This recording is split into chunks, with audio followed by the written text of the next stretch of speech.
Bon, voilà, je vais vous expliquer comment baser avec du bicarbonate. Certaines personnes ont peur ou loupent leur basage parce qu'ils voient que ça mousse. Donc ça, il faut le prendre en compte, que c'est tout à fait normal que ça mousse. Donc là, je vais partir avec 0,25, un quart de gramme. Le caillou, je l'écrase, ne jamais le laisser en caillou, car ça va être dur à faire la base. Alors, je mets 0,25. Le mieux de tout, c'est d'avoir du caillou. C'est un gage de qualité que de la poudre. Parce qu'avec la poudre, voilà, il peut y avoir pas mal de coupes. Et c'est pas le but recherché. Parce que le bicarbonate va faire fondre la coupe. Ça, c'est d'office. Alors, vous mettez vos 0,25 dans la cuillère. On prend le bicarbonate. Alors, sur un demi, je pars avec 0,50 de coque. Je mets 0,10 de bicarb. Donc là, comme il y a la moitié d'un demi, je vais mettre 0,5. 0,5 pour 0,25 de produit. Donc, je mets 0,5. Je le mets bien dedans. Et après, je le mélange. Pour être sûr que tout le bicarb est bien pris autour du produit. Voilà. Alors, je vais le mélanger. Voilà.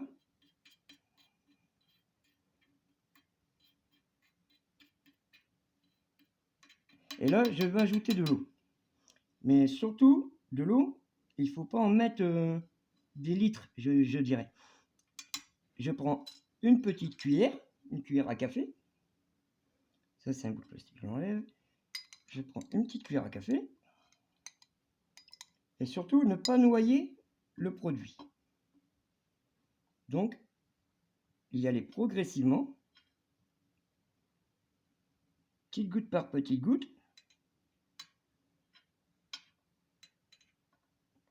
Juste de quoi recouvrir le produit et le bicarb. Hop, on va en mettre de trop. Voilà, donc là, c'est correct. Vous voyez que ça fait une petite goutte d'eau juste au-dessus du produit. L'eau arrive ici exactement, là, juste au-dessus du produit. Maintenant que c'est fait, on va commencer à chauffer. Alors je vous conseille de prendre un briquet bic, comme ça, que ce style de briquet. Parce que là, ça chauffe un peu trop vite. Alors, je prends ma cuillère et je commence à chauffer. Mais surtout, ne pas le faire bouillir trop fort. Et regardez, ça va commencer à mousser. N'ayez pas peur, continuez. Parce que beaucoup de gens ont peur d'avoir loupé leur basage. Mais surtout pas, surtout pas.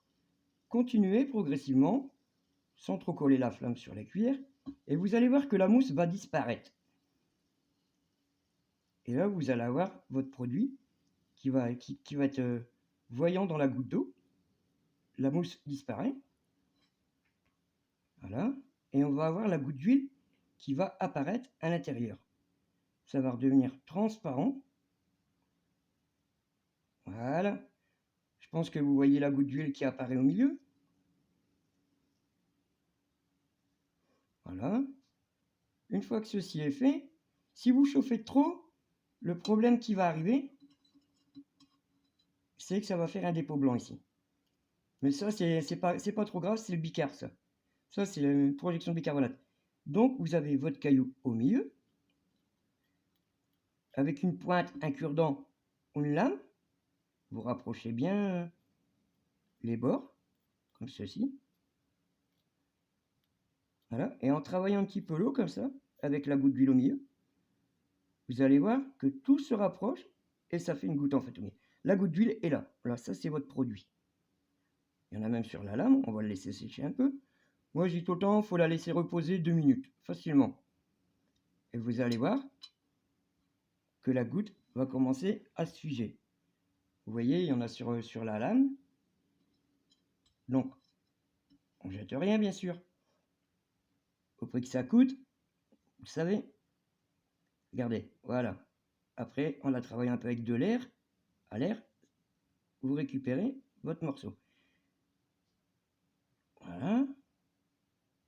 Donc, vous voyez, il y a déjà du produit sur la lame. Bon, ça, je le pose sur la table. Je le récupérerai après, vu que c'est sur du verre. C'est pas gênant. Donc, voilà. Ici, on a le caillou qui commence à se former. Il commence à se figer. Voilà. Tout le temps que la goutte d'huile n'est pas consolidée, n'est pas devenue blanche, disons, c'est pas la peine de la sortir.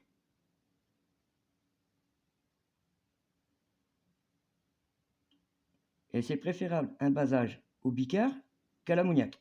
Parce que l'ammoniac, ça va plus vite, bien sûr. Vous allez en perdre un tout petit peu moins, mais disons ce que vous perdez, c'est la coupe. Donc d'un côté ou de l'autre, c'est préférable de faire au bicart, au moins vous enlevez toute la coupe déjà. Ça c'est... Après c'est selon les goûts, mais moi personnellement, je préfère cette astuce-là en fait. Vous voyez, en la travaillant un peu, vous avez votre goutte d'huile qui arrive ici, et elle commence à se consolider. Voilà. Vous connaissez le nom qu'on donne à ce que je suis en train de faire. On appelle ça mater la coque. En fait. C'est l'aérer, c'est pour qu'elle durcisse. Et vous voyez, elle commence à durcir. Voilà. Là, elle est pratiquement dure. Je ne l'ai pas encore épongée. Voilà. Une fois que le caillou est bien pris, vous voyez que c'est dur en fait. Là, vous prenez un filtre à café. C'est le mieux. Hein. Parce que du sopalin, c'est pas la peine, ça va passer à travers. Et quand vous allez récupérer, si vous arrivez à le récupérer, vous allez avoir des fibres dans votre produit. C'est pas le but. Hein. Voilà, donc ici, je sors le caillou, hop, je le pose sur mon sopalin. Sur mon filtre à café, excusez-moi. Voilà, surtout bien le laisser prendre dans le filtre à café, parce que quand vous la préparez au bicart, elle reste humide un peu plus qu'avec de l'ammoniac. Et vous voyez que là, le caillou est correct.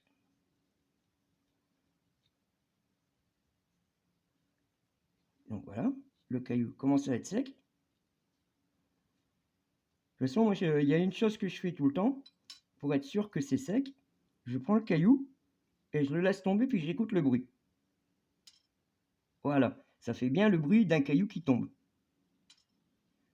Donc là, c'est the top. Voilà, vous récupérez. Après, quand vous nettoyez votre cuillère, vous regardez dedans, tout le tour, ici, ça fait du blanc.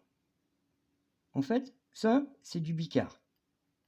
Faut pas vous embêter assez de... Vous pouvez le fumer, hein, mais ça aura plus le goût de sel, un goût salé, que le goût du produit. Et mais bon, c'est vrai qu'il y en a, ils disent, au prix que ça coûte, il faut rien jeter, bien sûr. Mais voilà, mais c'est pas ce que je recherche moi personnellement. Moi, ce que je recherche, c'est le caillou que je viens de sortir. Voilà. Là, je peux l'éponger. Il y a encore de l'eau dedans. Voilà.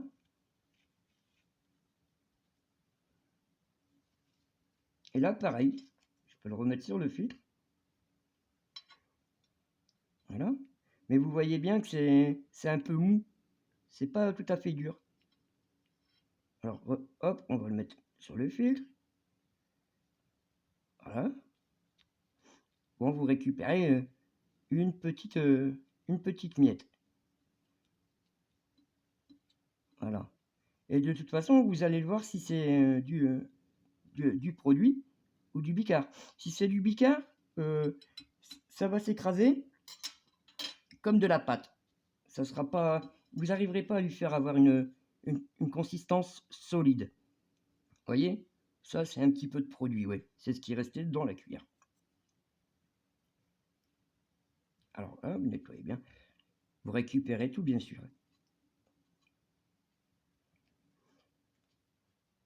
Mais beaucoup de personnes n'osent pas le faire au bicart parce que c'est plus long.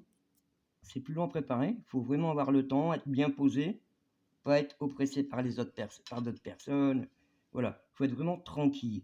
Et vous prenez votre temps. Surtout, c'est ça, avoir le temps. Et quand le produit se met à mousser, ben, faut pas interrompre le processus. Parce que beaucoup de personnes croient qu'ils ont loupé leur base, parce que justement, ça fait de la mousse. Mais ça, c'est tout à fait normal. C'est le sel qui monte en ébullition dans l'eau et qui fait son effet sur le produit pour le faire devenir un caillou, la goutte d'huile, disons. Et après, ben, la mousse part et vous récupérez votre caillou. Voilà, c'est pas plus dur que ça. Et n'ayez pas peur. Alors, je vous explique bien. L'eau, c'est juste au-dessus de votre produit. Une fois que vous avez mis le produit dans la cuillère, vous mettez juste une goutte d'eau pour venir submerger légèrement le produit.